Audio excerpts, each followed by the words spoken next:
Grand Rising, everyone. Um, Today is May 16th, 2026, and we are we are ready to enter into our discussion for today. But before we do that, I want to ask if there are any questions about anything that we've talked about in the past, or something that you have seen that you want to bring up today.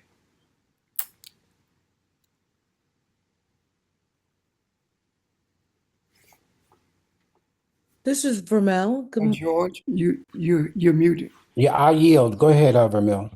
Okay. My question is, Sage, could you explain the word blessing again? Okay. Um, I said that I don't believe in blessings the way that we have been taught to believe in them. And because we are a blessing to humanity, at the very least, we're supposed to be anyway. And if someone gives me something, that does not mean I was blessed. It simply means that I received something from them, and they're not a blessing to me because they just gave me something I need. This is an expression of love and kindness, and the word bless has various uh, connotations.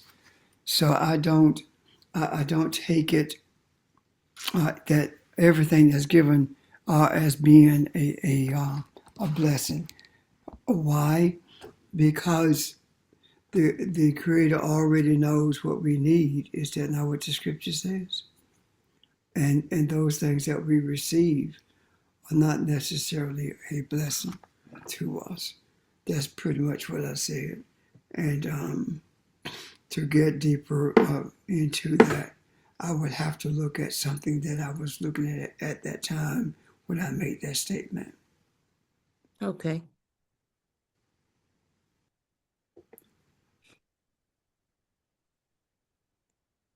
Any other questions? Yeah, good grand rising, everyone. I just want to acknowledge, what Vermel has stated in her salutations in terms of when we first got on, and she mentioned divine rising. I truly appreciate, hearing that words because we know that words have power, and to know that we are divine, is I think a great mindset and a great spiritual foundation, to begin our day with, to, acknowledge. And so I just want to just be in harmony, with the words that I hear and the words that, resonate and give me strength. And so again, I just say again, thank you, Vermel, for that salutation of divine rising, because we are divine. I just want to share those thoughts as a beginning, Pastor. I'm done. Thank you. Thank you, George. But Thank I you. want to say, Sage used that term. And for some reason this week in my meditation, I went out and I read about it. And you're right. It gives me a whole different perspective of who I am. Thank you for saying those words. Thanks. You're welcome. The the word back to the word blessing. I pulled it up, and it also means blessing means to kneel. It also means to be adored. So we have actually used it in a way that the scripture doesn't mention it. To praise, to congratulate, it even means to blaspheme. So, so we have been given meanings of words that's not real. Actually, they just don't exist. For example, um, we have embraced a word Jew, Jew.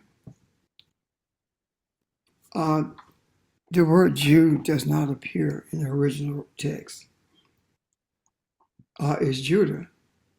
And quite frankly, if it's Judah, then there are no such thing as Jews.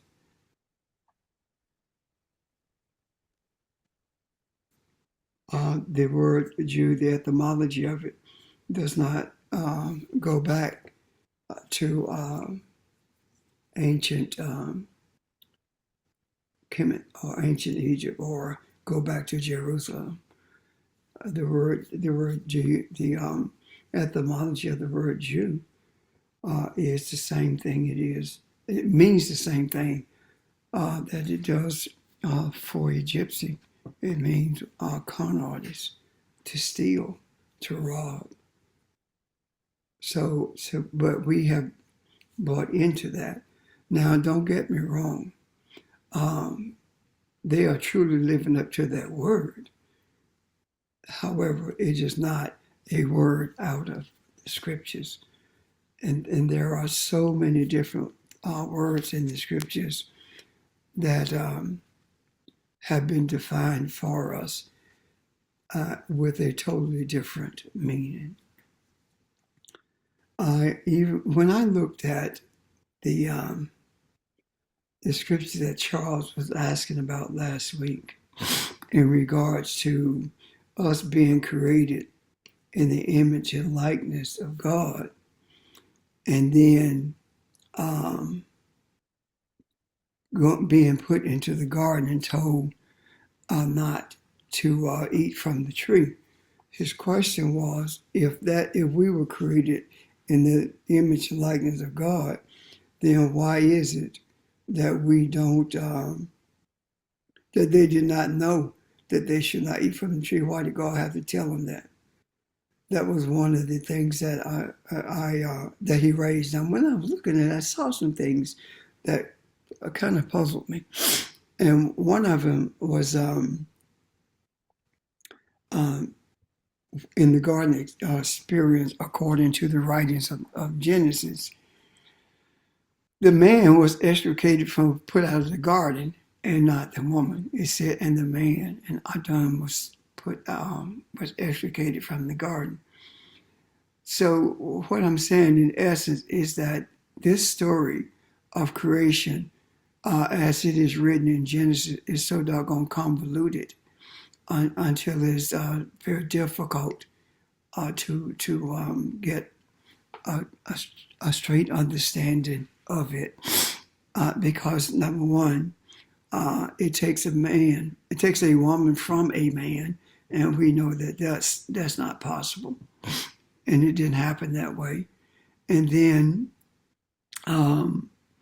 we see a God who created these people and put them in a garden that he knew, and he knew that when he told them that they were not supposed to eat from the tree, he knew that they were going to do it.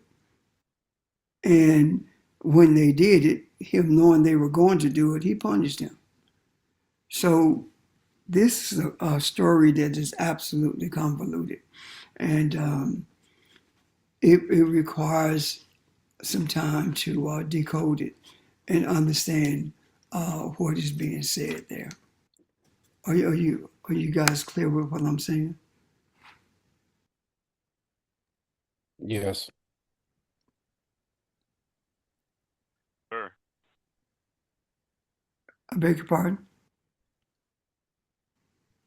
I understand what you were saying. Oh, okay. I can barely hear you, Charles. So anyway, that's where we are with that. I want to ask you again, is there anything that you that has come across your mind this week that you would like to bring up today?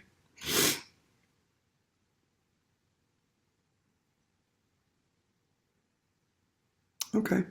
Pastor, I have a question. Uh-huh. Grand rising, everyone, and we do give honor to the ancestors. Are we gatekeepers for mankind? Yes. And what I mean by that, when I say yes, is that um, we stand by the door, and as a gatekeeper, we do everything we can to ease uh, the um, the pain of humanity. And in that regard, we're a gatekeeper, but not a gatekeeper in terms of keeping people out of something or trying to lock them into something. I think a better word for it would probably uh, uh, be what? A bridge, bridging the gap. On one end of the bridge is what we are experiencing at the hands of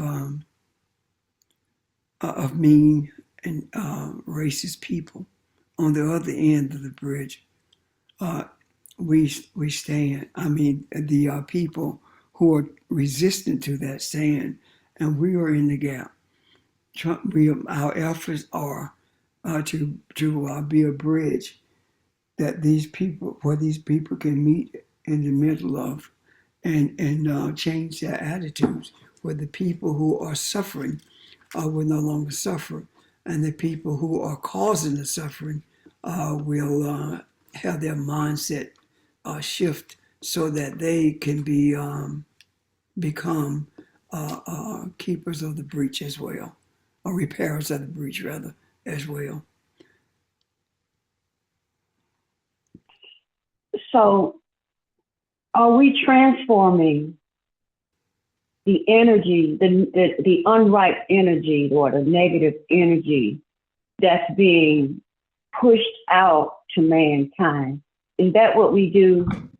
I'll say on a daily basis, not just when we meet, but on a daily basis. We are supposed to be And doing. is that the same what you just told me? I'm sorry. No, we are supposed to be doing that. First of all, let's look at this thing the way it is. And when we talk about energy, energy is neutral.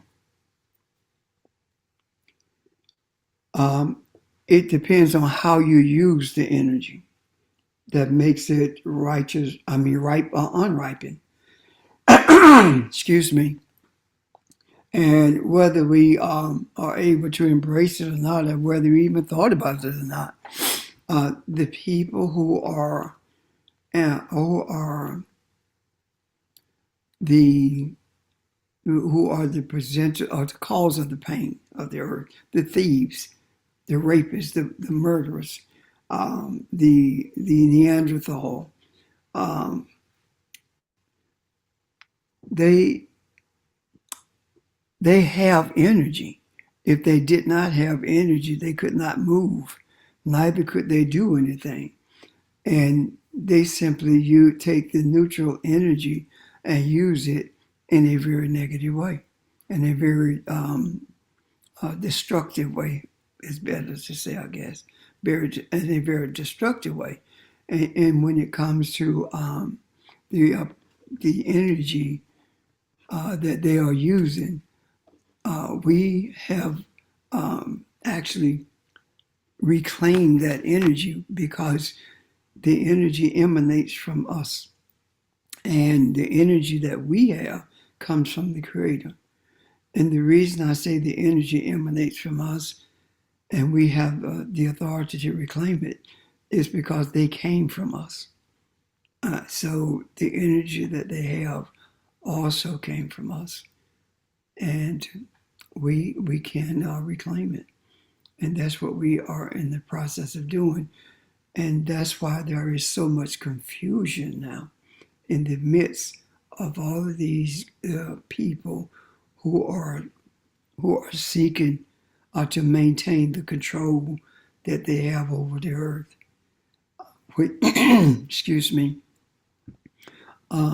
We are seeing how the greedy, and the enslavers are fighting each other, and in doing so, they are self-destructing, and it is incumbent upon us to be prepared to raise up a society that benefits all of mankind. Does that help you? It resonates what you're saying. So it's so bad till they're using, and they've been using. Well, I'll just say this: what was the purpose of Trump calling all the black pastors and ministers to? And I know we don't talk about politics, but if you don't want to talk about this, that's fine. And I know you have your reasons. But what was the purpose of him inviting those black pastors? Yes, sir. We do talk about politics because everything is spiritual. Even politics is spiritual. Thank you for the correction. Okay. Now, So manipulation. Trump is trying to get us in the street, and at the same time, he's manipulated the black church. He's making every effort to do that. This morning, there was a black Republican from Atlanta who sits on the election board in Atlanta, and she made a statement. She said that and when we look at the northern part, the upper part of Atlanta, we see that the median income is 100,000. The bottom of Atlanta is around 30,000. And when we get these all black boards changed, when we get the people off of these all black boards or all black council members, then things would change. And she would intimate that things would be better. But she never mentioned anything about the all-white boards. So what I'm saying in essence is that this whole the whole gamut is political, and the reason they told us that we are not supposed to discuss politics in church is because they wanted us to stay away from it, while at the same time. There has never been a separation of church and state, and there has never been it has never been antithetical to talk politics in a gathering of spiritual people.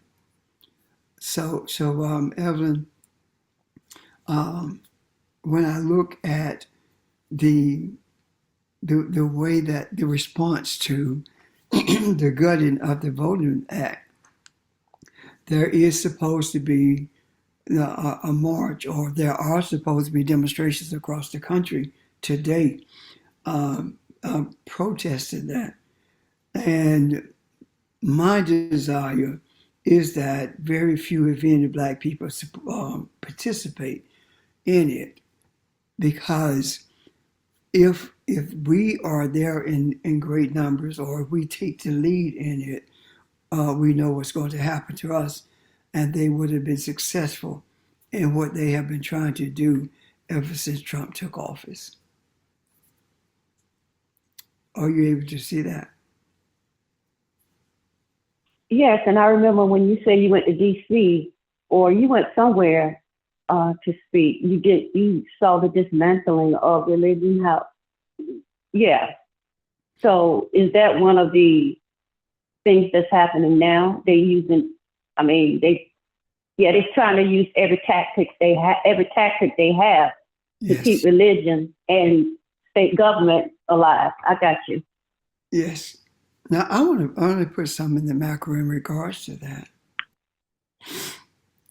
I want to begin with a rhetorical question. How is it that we end up Christians? If we had never been enslaved, would we be Christians? So we ended up being Christians because we were enslaved. And the Christianity that we embraced came from the enslaver.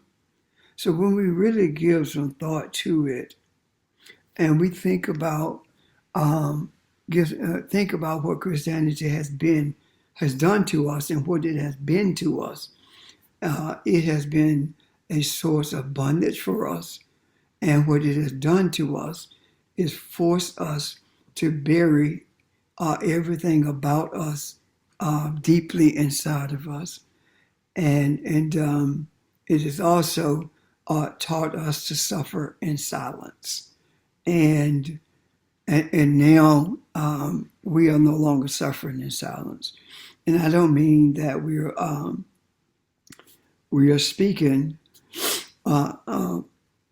audibly, but we are no longer silent. The silence that we are expressing is so loud, it's deafening to the ears of those who don't want to hear. Our speech is spiritual. The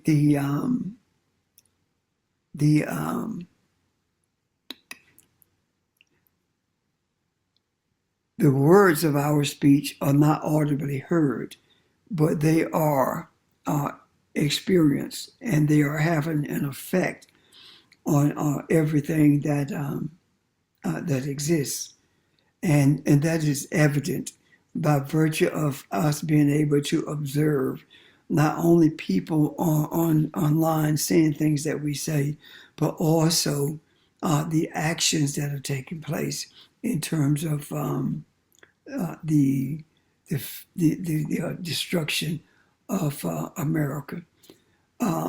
America is the one who invented racism.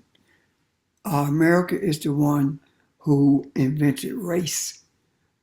America is the one who invented colonialism. America is the one who invented imperialism.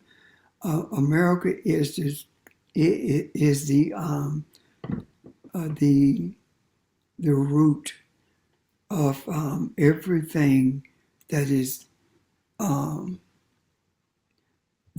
religious, and that is greedy, that is unrighteous, that is evil. America leads the pack when it comes to brutality and when it comes to hatred towards us as a people. And it matters not whether it's a Democrat or a Republican, it's the same, because it was a Democrat who began to increase the number of our people, especially our young men, who were incarcerated, and that was Bill Clinton in the 1994 crime bill. So this country is spearheading everything that is destructive in the world, and it has been the leader of that until now. And now that the leadership is shifting, there are those who are vying for that position of power, and China is one of them. And I do not believe for a moment that anyone is going to be able to pick up where the U.S. Has left off in terms of exerting this kind of power and control over humanity. I do believe that the scriptures are true. Even though they've been manipulated, there's truth there. The wealth of the unrighteous, or the rule of the unrighteous, will fall into the hands of the righteous, meaning that I do believe that this whole world is going to be guided by Ma'at. I believe that is going to be the change that's coming is going to come from people who look like us. So this is a time when this country and all of its minions, and his minions are those countries in Europe, all European countries are beginning to lose their control over the world. And right now, the rule of Mayat is being ushered in as we speak. So we cannot think that our journey or our story is in vain, because it's not. We have to hold on to the truth about not only who we are, but the truth that we are the ones who are destined to lead humanity and bring humanity to a place of balance and harmony.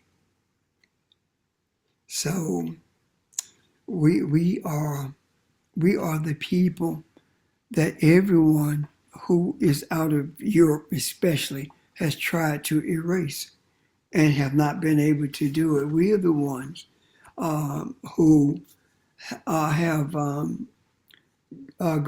gained strength from abuse. We are the ones who have survived when we were not supposed to survive. We are the ones who left enslavement with not a dime, not even a penny, and ended up 56 years later having built the Greenwood community and what is it? Help me. Tulsa. Tulsa. Yeah. We did that in 56 years after having been enslaved and not being given any money or any means for us to survive. Yet we did that in 56 years. And I was listening to this guy who talked about some things in regards to that. And one of the things he said is that those who produce nothing, those who cannot build anything, think they are the ones who burn down everything that we build. We are builders, and because we are builders, we will never be destroyed. Neither will we be kept down, because the very ones who burn down everything we build are the ones who claim everything we invent. So we have shown our resiliency, not to show it to white people, because we don't have to prove anything to them. Knowing who we are, embracing our resiliency, and seeing how we have come through, and everything in this country really has been brought into existence by us if it's beneficial to humanity. And it has been taken over and used in an adverse manner to humanity. And that now is changed. It simply is being manifested as we speak. Any questions or comments? So then everything you said mirrors what we learned about the melanin that's growing in Chernobyl. That whatever it is made that algae resilient, even more resilient, and so as above, so below. It's just a huge message to us of what you just said, as it relates to us spiritually, and what we are, who we are, what we do, how we do it. We are resilient, and what was meant for our bad turns out for our good. Even the suffering, even going through the radiation at Chernobyl, that algae transformed itself in spite of, and so that's what we do. It doesn't matter what they do. We are who we are, Thank you. Yes. Thank you, Barbara. And the reason there's an effort to erase us is because they know who we are. But I'm not even sure they want to erase us. What they want to do is erase our memory of who we are. Because they are very much aware they cannot survive without us.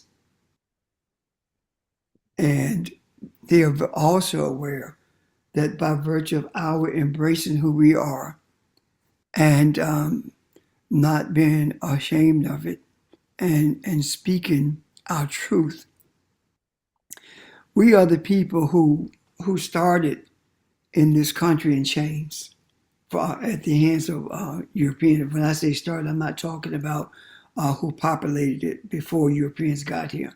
I'm talking about after the arrival of the Europeans. We were brought from Cabelon on ships, and we were brought in chains. And those of us all who were brought here in chains are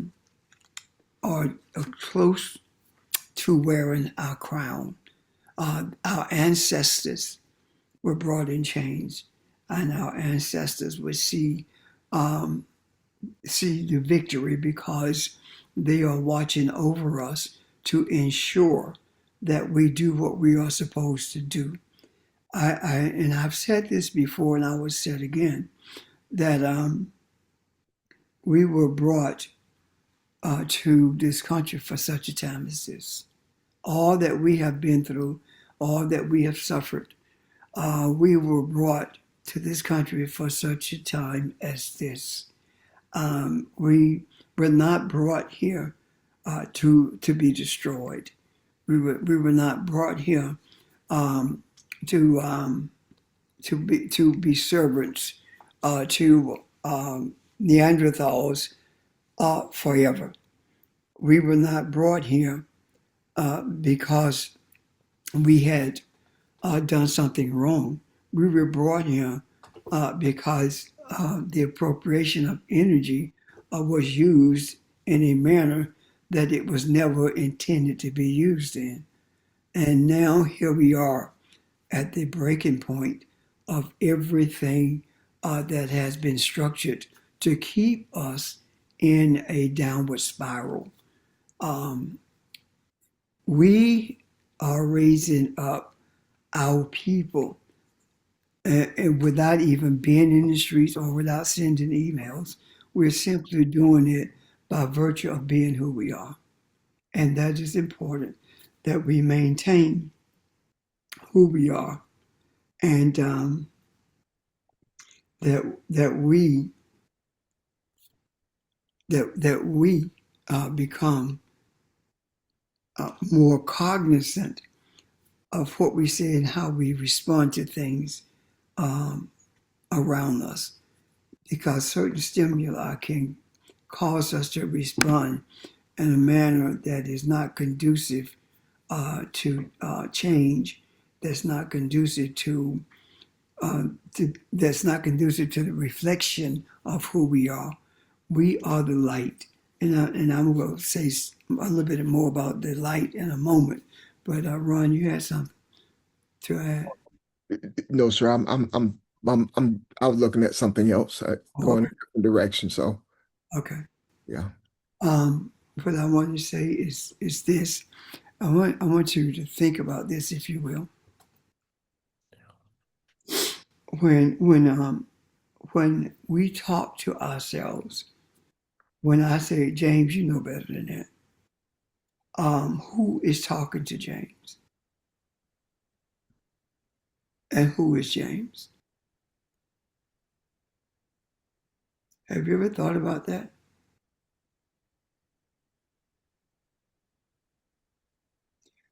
My mind is James. The light is talking to James. My mind is in tune with this external environment. My mind has been manipulated by My mind has been manipulated by Neanderthals, and Neanderthals having manipulated my mind had me believing that Christianity was the deliverer for us, when Christianity is actually the enslaver of us. We did not come in contact with Christianity except through slavery. And I am the light that's in the pineal gland. And when I say James, you know better than that, talking to myself, it is the light making every effort to renew the mind, to carry the mind through a metamorphosis, so that the mind will be one with humanity and one with our Creator.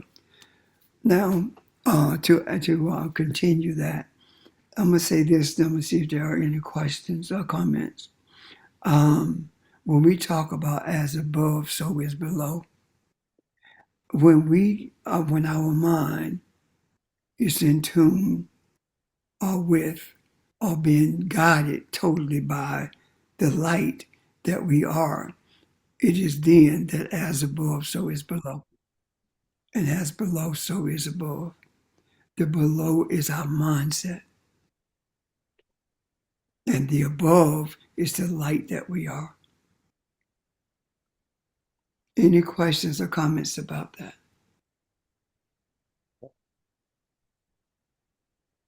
So, Pastor, when we talk to ourselves, we're putting that in our subconscious. When we talk to ourselves, we are training the mind. When we talk, whatever we say to ourselves, we are training the mind to respond to it. When you say I am, when we talk about everything that you put after I am, that's who you are. You have a choice. You can train your mind to say you're stupid. I am stupid, or I am dumb. You can train your mind to lead you in that direction. Or you can say, I am brilliant. And what happens is the light of who you are begins to guide you in that direction if you do it continuously. But you cannot send mixed messages, because when we talk about sending mixed messages to the universe, we are talking about sending mixed messages to the light, meaning that we are.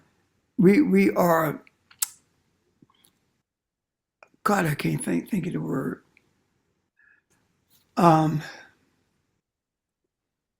Forgive me for the struggle with the words. I've been exhausted for days, but I'll get it in a minute. When we are transforming our mind so that we can have as a experience, rather, as above, so is below. Below, as I said, is our mind, and the light is who we are. So when we talk about the universe, we are actually talking about the mixed message that goes to the light about what we want. If we say today that I'm good and I'm not going through any changes with what happens today, and then we start doing that, we start talking about how awful things are and I don't know what I'm going to do, that's a mixed message. And the mixed message is coming from below to that which is above. And now you are not one with the light.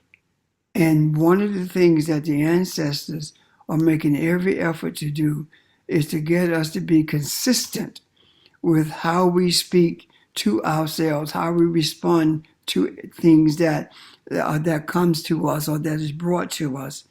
And when our responses become, when our responses line up with Mayat, it is then that we began to experience as above, so is below. Does that resonate? It does. Yes. Yes. Yes. Yes. Thank you. Any questions or comments? So, Pastor, what you're saying, what I'm hearing, it's just like when the barbarians do that scare tactic to us and start making us feel like you can't do this, you can't do that, y'all monkeys, you can't think like we do, and your mind can't, you can't go to school to learn anything. When they put all that scared tactic into you like that, then you start feeling what they say, Yes. And or you start, whatever they say you are, you start being that. yes. And that's exactly why they took charge of our education in this country. That's why integration took place or assimilation took place. Because of the desire to control how we think and what we think, and the desire to tell us who we are, as opposed to us finding out on our own who we are.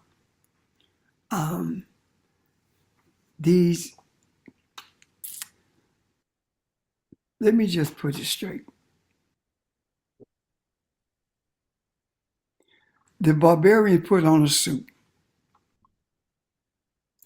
and developed more sophisticated weapons than they had when they were living in caves. The barbarian has not changed.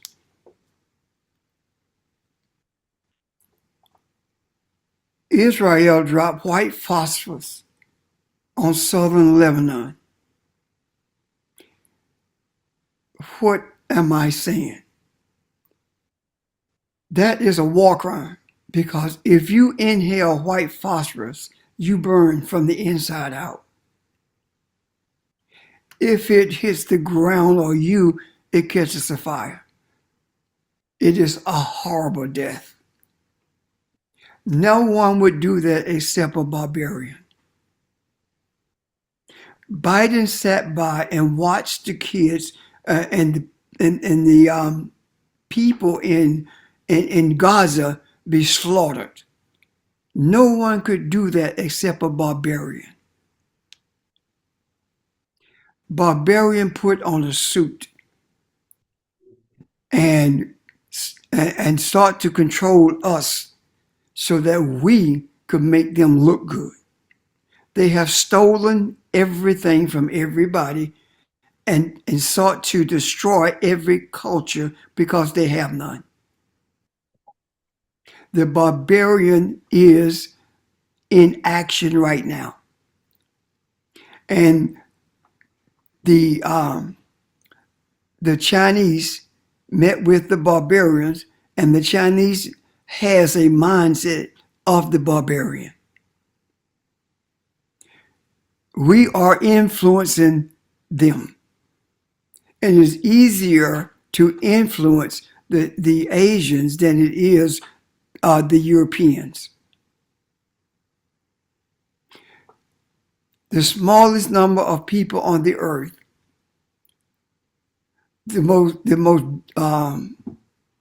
ungodly people on the earth, the ones who with the most murderous attitude are the ones who are fighting to maintain their control right now. I read a study that said that when they looked at the DNA of us, what they found was we have European DNA too. But the overwhelming majority of the genes that we have from Europeans is male DNA, or male genes. It came from the males, rather. What does that mean? It came through rape. When we looked at what we call house niggers, or the ones who worked in the house and the ones who worked in the fields, we saw a difference, and we felt that we thought that the ones who worked in the field suffered more than the ones in the house. Well, the ones in the house were primarily females, and they were raped at the will, at the desires of the males in that house, whether it was the owner or whether it was a friend of his or his boys. So the fear of being raped, the mistreatment, the verbal abuse, the physical abuse in the house, being slapped for nothing, being beaten simply because somebody felt like it, and then on top of that, being raped, resulted in what we call today PTSD. The resiliency, not only of those who were in the field, but the resiliency of those who were working in the house, who were forced to be servants to the people in the house, or to the barbarians in the house, were just as resilient as those in the field, but just in a different way. And one of the things that speaks loudly to me is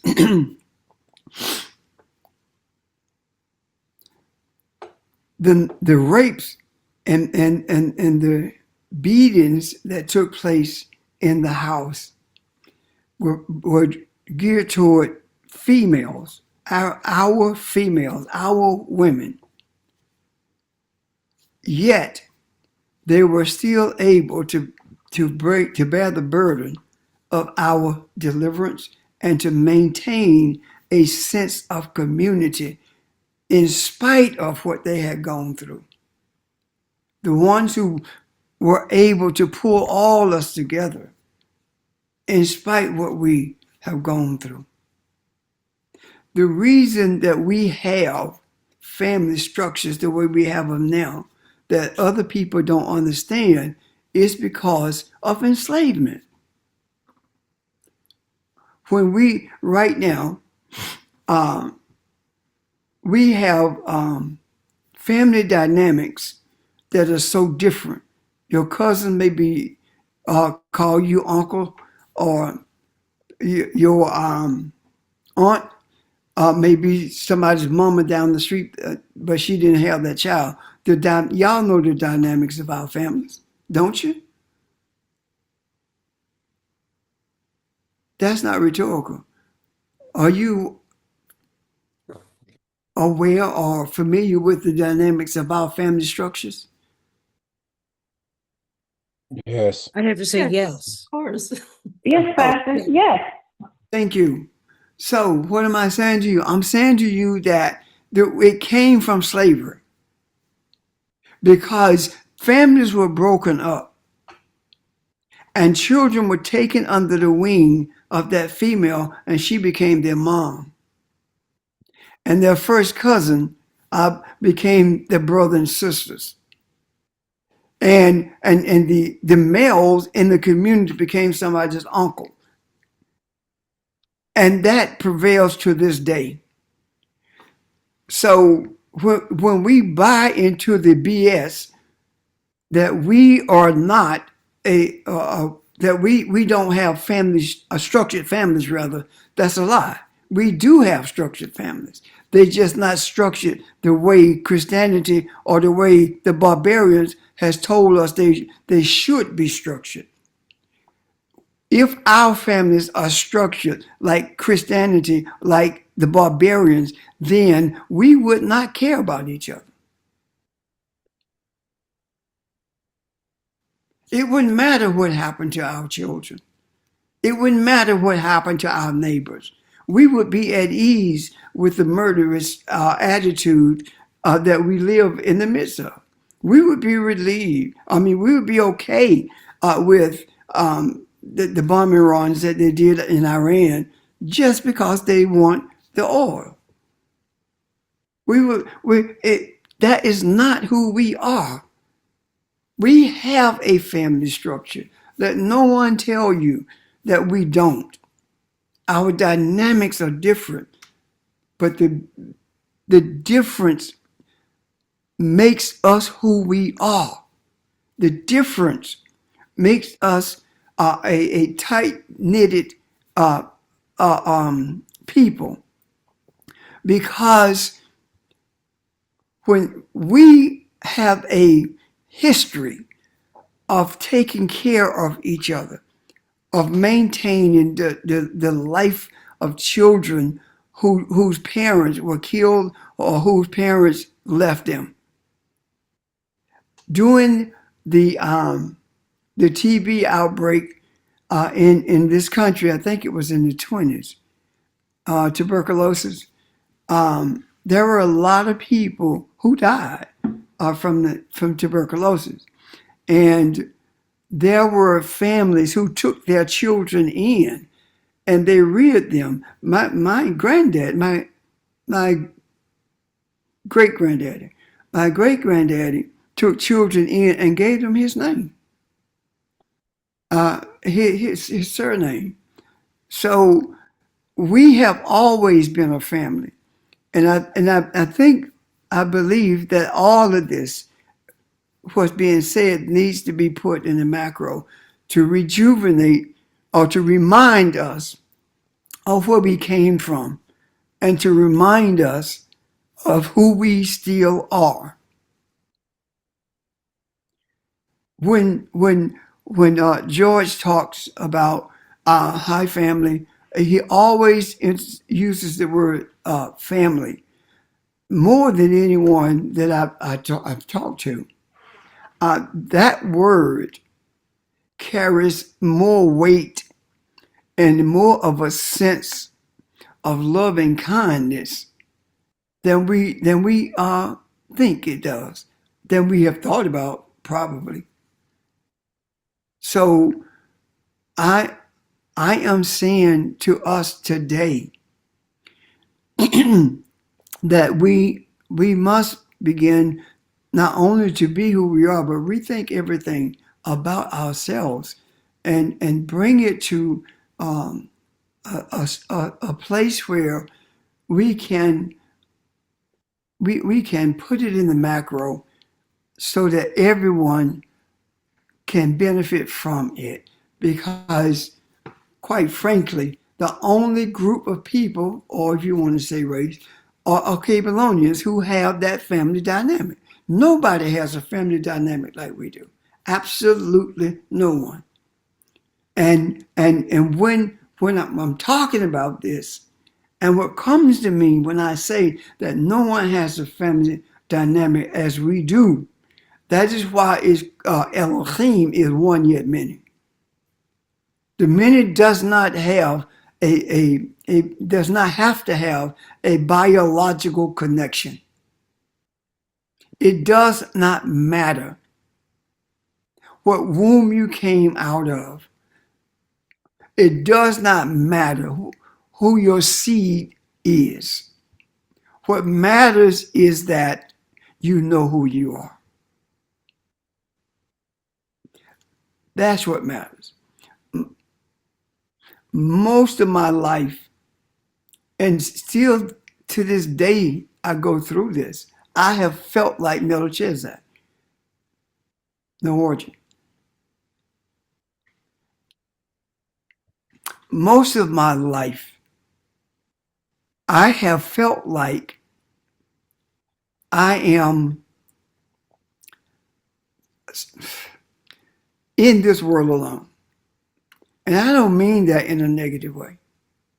I mean that my thoughts, the things I questioned, the questions I raised, the things I understood at a young age, That's what made me feel like I was in this world alone. Those kinds of things.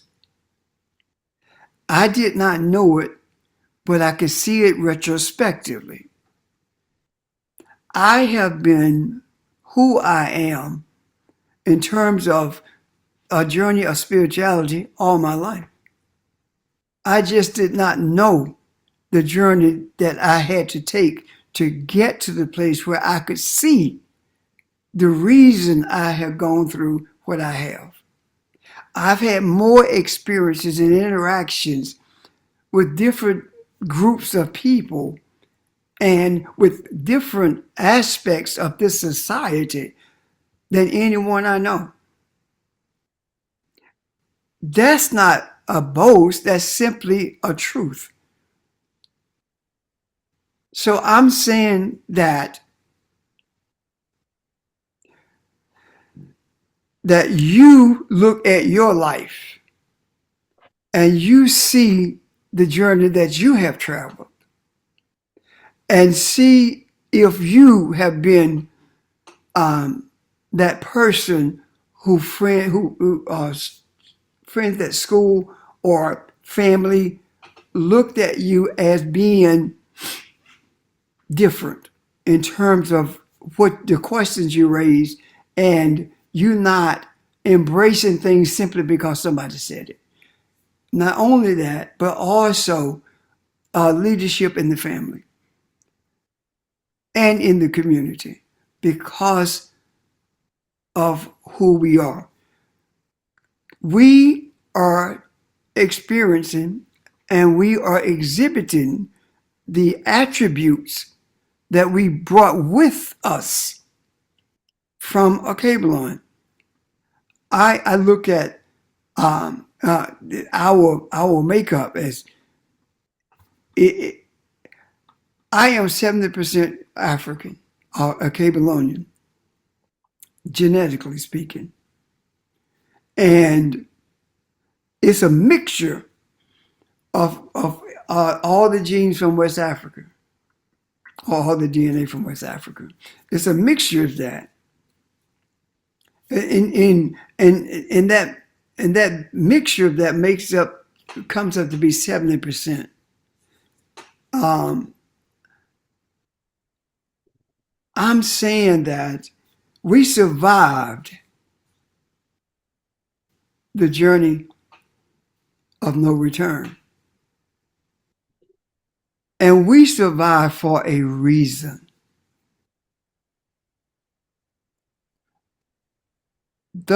Our ancestors who were brought here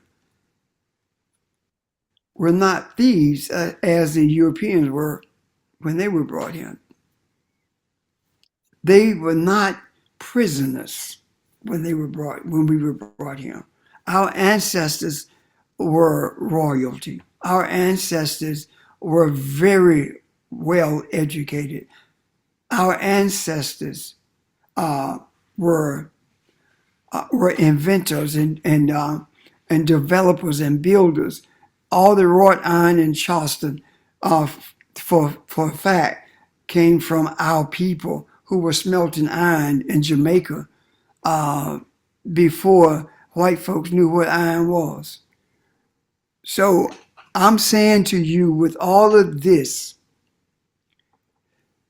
it should not be so difficult for us to embrace who we are as opposed to reverting to who they say we are, reverting to an attitude of the barbarian. We are not who they say we are. We are who we are. And we must always be reflective of that. I'm done. Questions or comments? Pastor, I can see the necessity of what you just said about families because the family has been torn apart. The youth no longer have respect for Big Mama. We really needed to hear that, and I'm glad you did put that out in the macro because a lot of families have been torn apart. it hurts sometimes just to think about it. So I'm glad you said what you said. Thank you. And the family were torn apart on purpose. During the Great Migration from the South to the North, the men went to work so they could send money home. When they realized what the men were doing, they went up on the rent, and they made things so difficult for them, they had a problem sending money home and living in those cities. They meaning the U.S. government, put crack cocaine in the neighborhoods. Matter of fact, the CIA is the one who created the crack, and they put it in the neighborhoods and distributed it so that families would be broken up. They moved all of the manufacturing out of the communities where they were so that families could be broken up. They did everything they could to destroy us.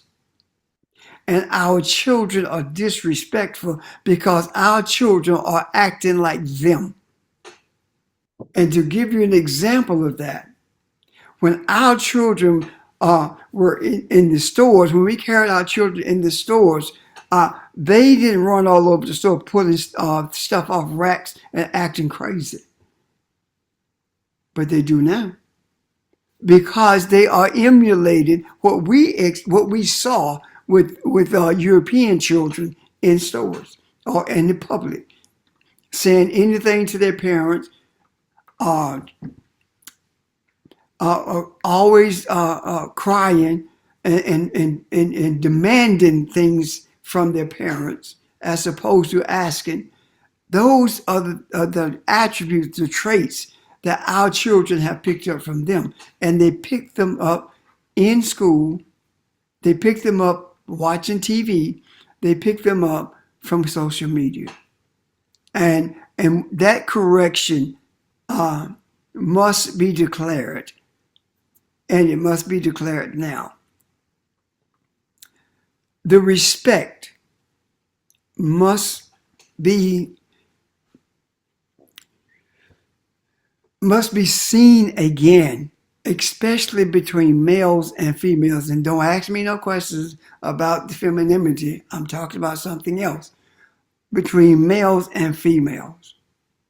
We must change the attitude of our young men toward our women.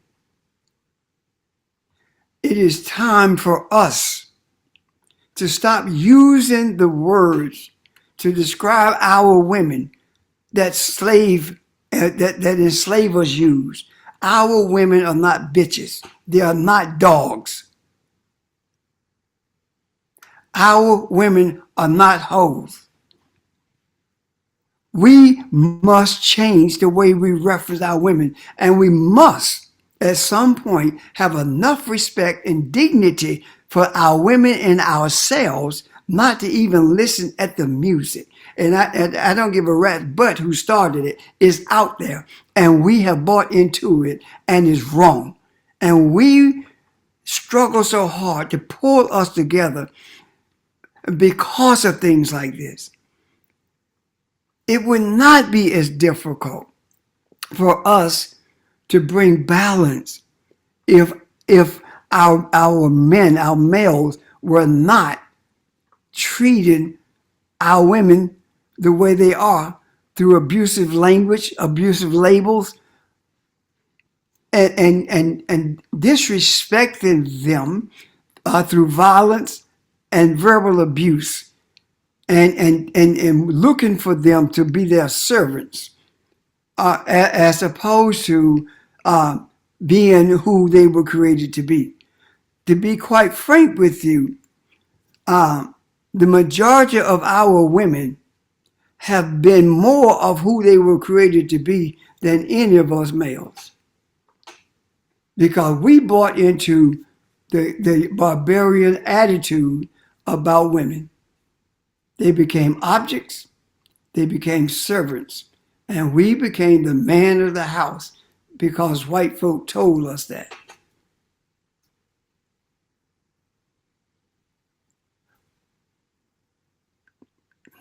when we must be the change before we can bring about change. I'm done. Now, Pastor, can I say one more thing? No, you And can I'll be say one more thing.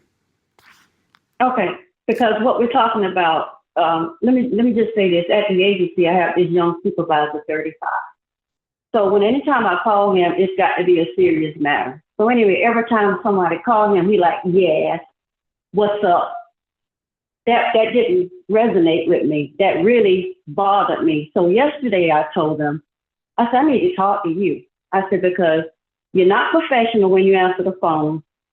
You don't talk to your mom. You don't ask your mom what's up. If you do, that's disrespectful. I said, people don't talk to you. I don't talk to you because you don't have respect when I call you. You don't talk to anybody like, what's up? This is a professional agency. You're to act like it. So he said, well, what you just said hurt my feelings. I said, look, sit on it. Get rid of it, because no one in this agency will disrespect me, not even you. So we do have to put these people, anybody, even if they're black, whatever color they are, we have to stand on what we believe in and don't disrespect. You're not going to disrespect me.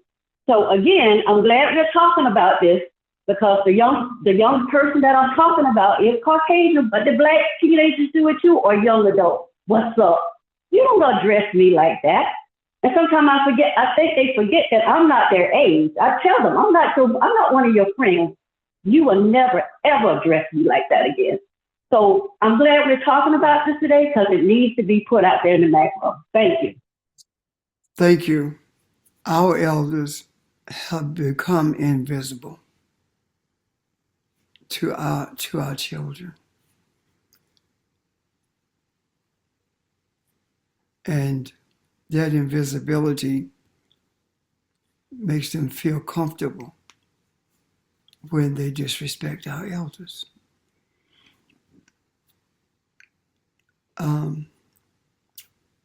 Anyone else? Audrey? Hey everybody. I am glad you're talking about this, because I was scrolling on YouTube the other day, and I saw this guy who was talking to some other guys on a podcast, and he was talking about okay, he's gonna be the provider. He's gonna do whatever the woman wants him to do. And he will do that if she does what he says. And that just rubbed me so wrong. And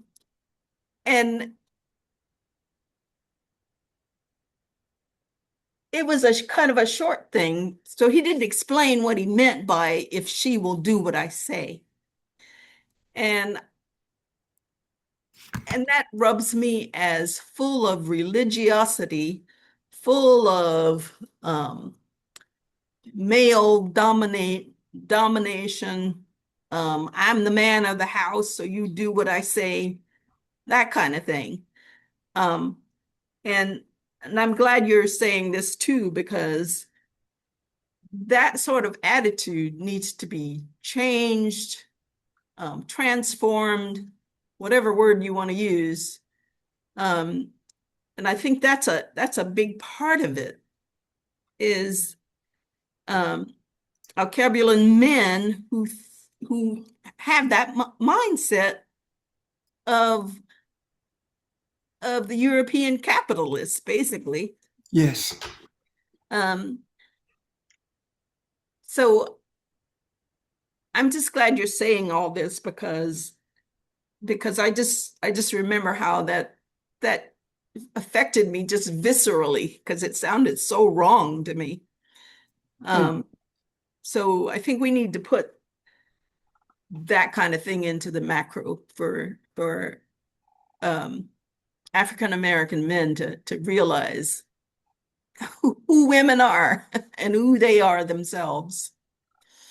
And when they realize who they are, they will know who women are. Thank you. That was one of my problems with Genesis. I saw the transition from femininity in terms of divinity. I saw that transition. And that transition that I saw was to masculinity and how it was talked about and how the storyline was written and how when it talked about the tree of life, the tree of the knowledge of good and evil, the woman you gave me, and then they were put out, the man was taken out of that space before it would eat from the tree of life. So that man, that type of man, can be can definitely be compared to the chauvinistic attitude that we are experiencing now.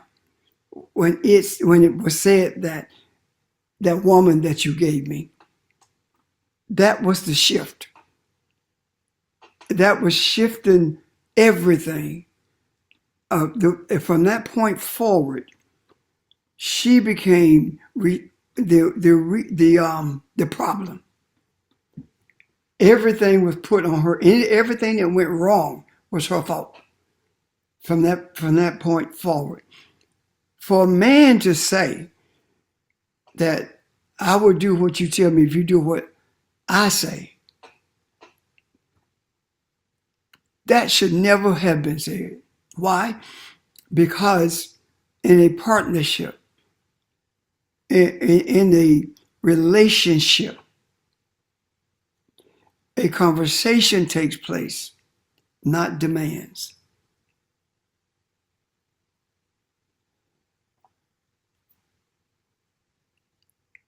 Every female should resist any demand, even if she was going to do it anyway. When that demand comes in, don't do it. Why? Because you give him leeway to control you and to manipulate you.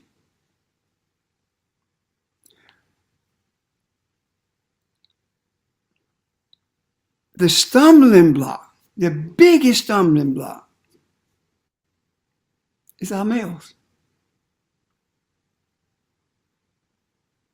Look at 74% of the males voted for Kamala Harris? Who did the other 26% vote for? Who did they vote for? Why is it that to this day, young black males embrace racism? They embrace racism. They embrace what we have been told, what they have been told they are. They embrace that. They have been told that they are thugs. They vote for Trump. They have been told that they are no good and they lazy, and they exhibit exactly that. It's up to us to change that attitude. Our males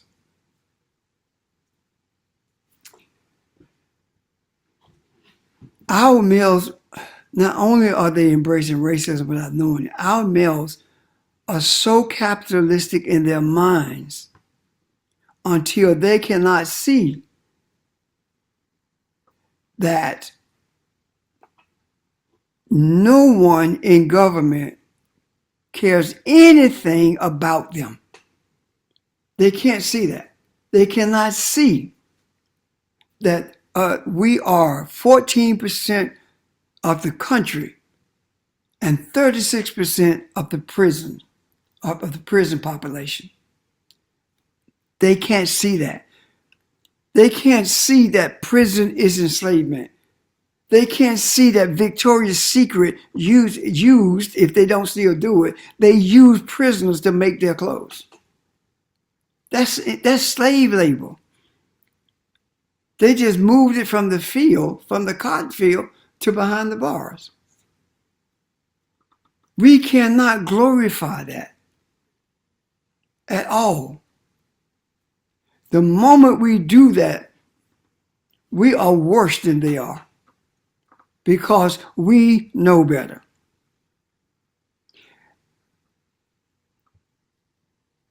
Any music that denigrates us as a people, especially our females, we should refrain from listening to it or talking about it. Any of it. Because words matter. Words are energy forces, and it matters. I'm done.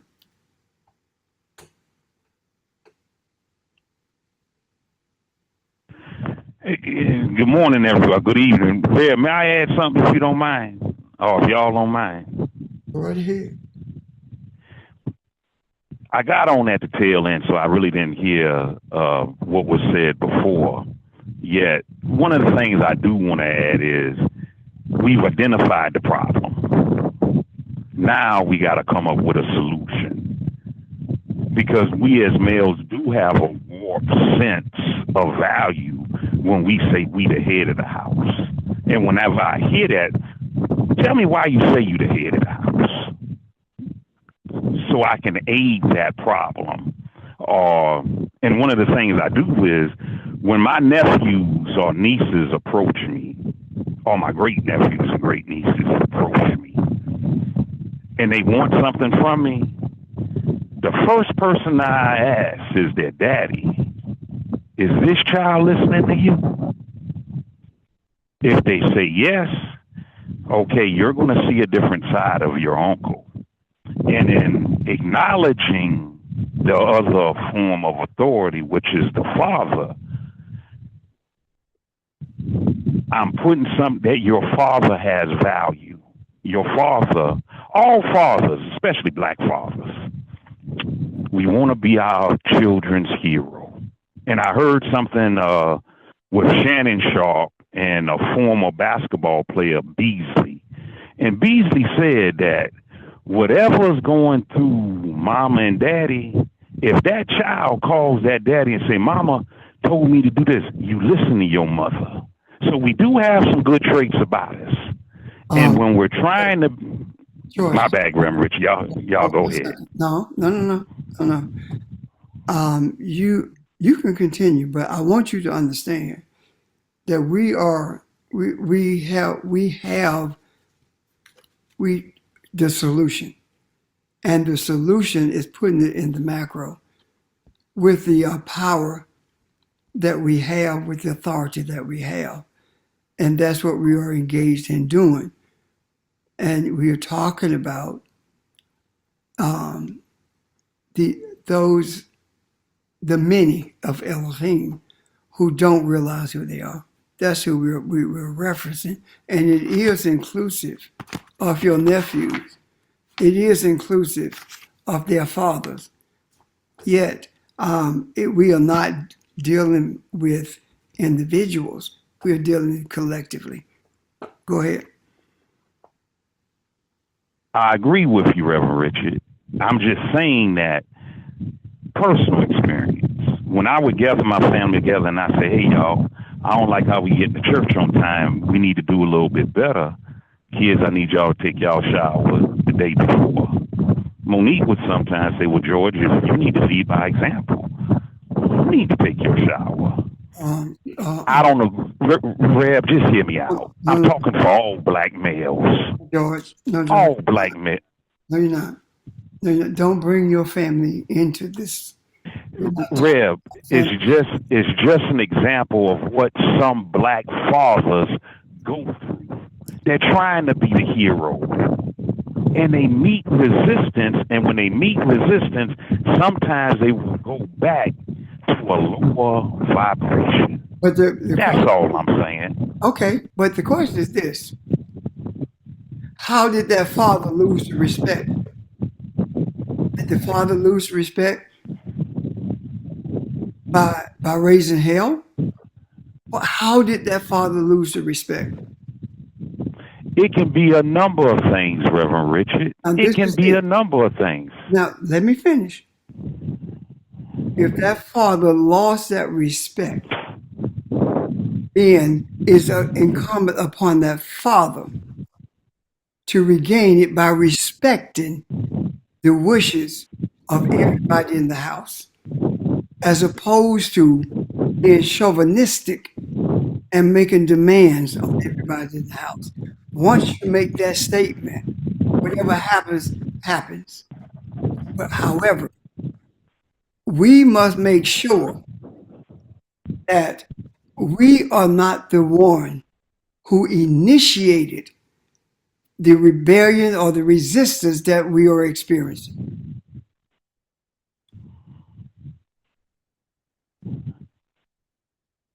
I'm done. Does anyone understand what I'm saying? We're trying to put our best foot forward, and brothers and sisters, everybody's putting their best foot forward. And sometimes on the female end, she putting her best foot forward. And we as males make it difficult for her. That ain't right, and it ain't going to happen on my watch neither. Okay. Well, this is not going to happen on my watch. That we are going to denigrate our families. Anyone. No. What I'm saying is this. You're not speaking for black males. You say that. You're not going to denigrate anyone as you speak. And if what we have heard for 1,000 times is an example of how we relate to Monique and the children. And that is not what we do here. So I am talking about the spiritual essence of who masculinity is and how it has been how it has been retrained by the European mindset, to the European mindset.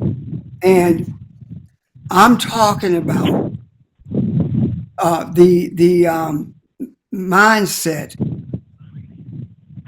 that does what Georgia, your wind, I think, that does what it takes. Forgive me, I'm sorry. It's okay. That does what it takes to bring that household to a place of peace. That's what I'm saying. I know men. Matter of fact, I dealt with one the other day who gets upset with somebody else and raise hell to the wife and the children. I had to deal with that, telling his son to leave when the son is the only one who is able to help him get around. That does nothing. That does nothing to help or to change anything. I understand those kinds of things. And I'm saying that when we be who we are, we don't have to concern ourselves with those kinds of things. Because those kinds of things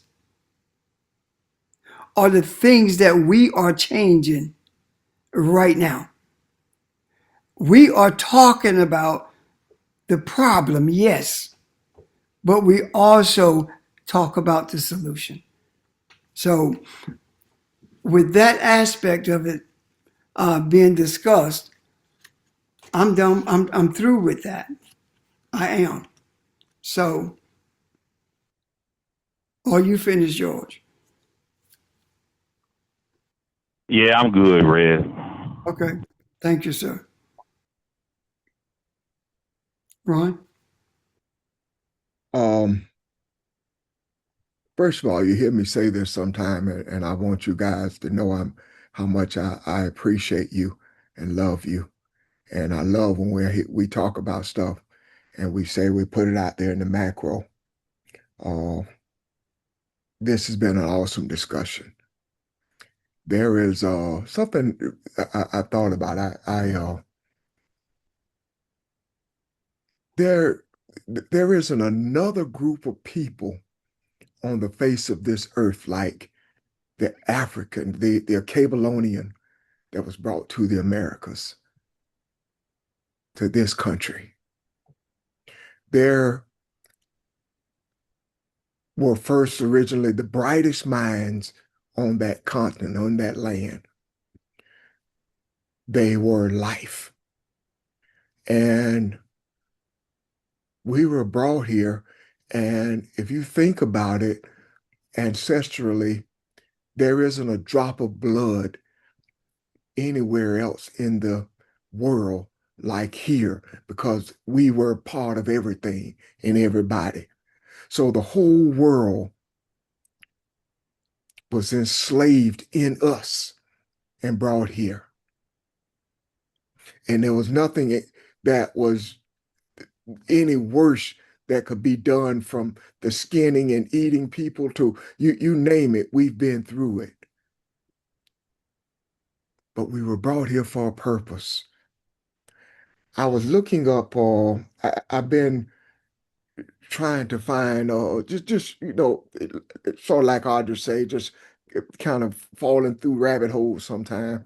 And one of the things I looked at, I was looking at the spiritual meaning of the word nation. And it talked about the soul of a people, among other things, of course. But we are the soul of the Cabelonian. We are a new nation. We are the newest nation on the globe, in the universe. The Cabelonians that were brought here. And everything and everybody that exists is right here with us, as a part of us.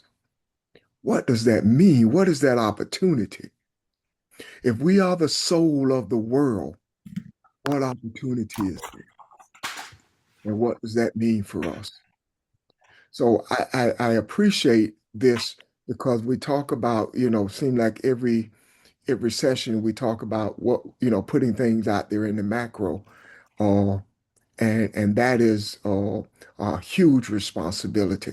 But I can't wait. I hope I'm alive to see all of this pulled together, and to see who we are and what this is all about and what we've done and what it means for us to be here. I think a lot of to what I have researched, I think there is something special about the Akashic records and the Akashic consciousness. I think they're both. I think it is a record until your value system changes, until you understand who you are. And then it becomes consciousness, which is what we're in the midst of doing right now. So when all this pulls together, all this stuff we put in the macro, all this stuff that we discuss, all this stuff that seemed to be just as ugly as it can be, there's beauty there too. And the beauty is us. The beauty has started with these few on the phone.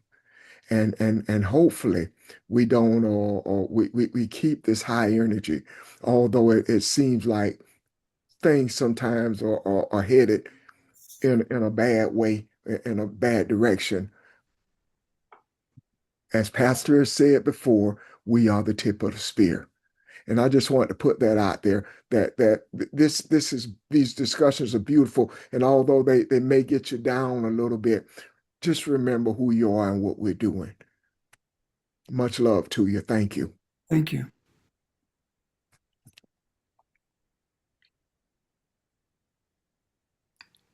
George?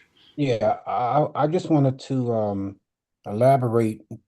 The first question that Evelyn brought up, she had mentioned, are we gatekeepers?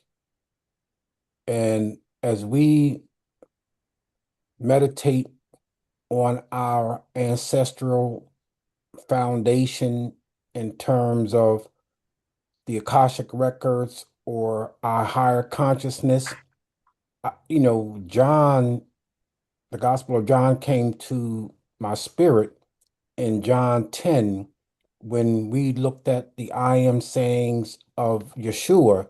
But in verse 9, John chapter 10, verse 9 says, I am the gate. And I think that we have been taught in terms of reading the scriptures, understanding the scriptures, again, taught to us, from, that Catholicism mindset. But as I begin to meditate on these scriptures and look at it from the Kabbalonian essence and from the teachings of our ancestors and who we are, it just gives a different perspective when we say, I am the gate. We are the gatekeepers of our home. We are the gatekeepers of wherever we travel, in that way that we're able to bring light and to bring the Mayatian principles, to the surface. And so in reading verse 9, I looked at 10 and it talked about the thief. The thief comes to kill, steal, and destroy. And so we see, things that are manifesting from social media and from just how we may hear it from our perceptions. But at the same time, I'm grateful for verse number 11, where it says, I am the good shepherd. And I think, Pastor, you have taught on that teaching in terms of the good shepherd. And I think this takes us back to our beginning foundationally, which I think is so important to be able to know the Kabylonian essence and the teachings to give us the true foundation of how we need to move forward. So again, I'm just grateful for the conversation today because I think that it does give us a perspective in terms of not just to know ourselves, but to be able to appreciate the teachings that have been given to us from the origin. I'm done. Thanks. Thank you. Anyone else? Well, speaking of gates and us being the gatekeeper, we've just opened a gate. Anytime we put things in the macro, that's opening a gate for people to either walk through or not.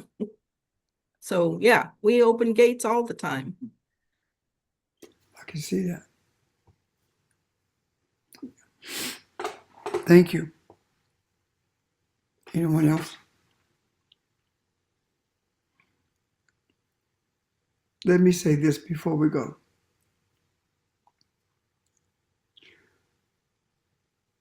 This is not the end. What we are seeing happening around us, this is not the end. This is the answer to the cries of our ancestors. What's fallen, these systems, these countries that are falling, don't be afraid because they're not falling on us. They're falling because of us.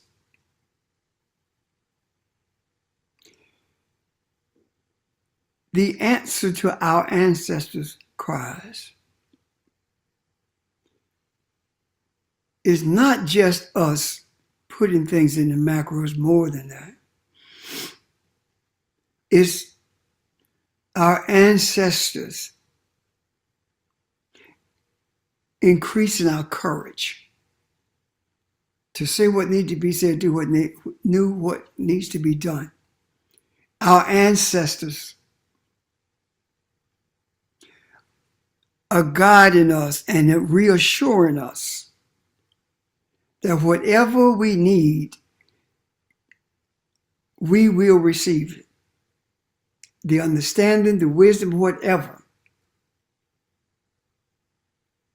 So, our ancestors' cries is for this stuff to fall, but it's also a cry for us to be resurrected. And the Babylonian mindset, the principles of Ma'at, the spirituality of Kemet, the energy of the Kushites, the insight of the Dogon. All of these are a part of the crying of our ancestors because we are expected to recognize what's fallen. We are expected to be the repairs of the breach, but we are also expected to dominate. We're expected to be the dominant force in this earth. And we are that dominant force in this earth. And because of that, everything else crumbles that does not resonate with the essence of the light that we are. I'm done. Ashe.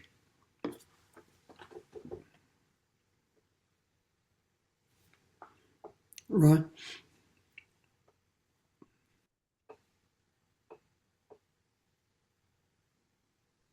Okay. Are we done? Anybody, any final thoughts, questions? All right. Well, we will resume tomorrow, 11 a.m. Thank you for your energy. Appreciate the discussion. And I hope you have a great day. Thank you. Thank you, everyone. family. Thank you, teachers. Bye, everyone. Bye bye.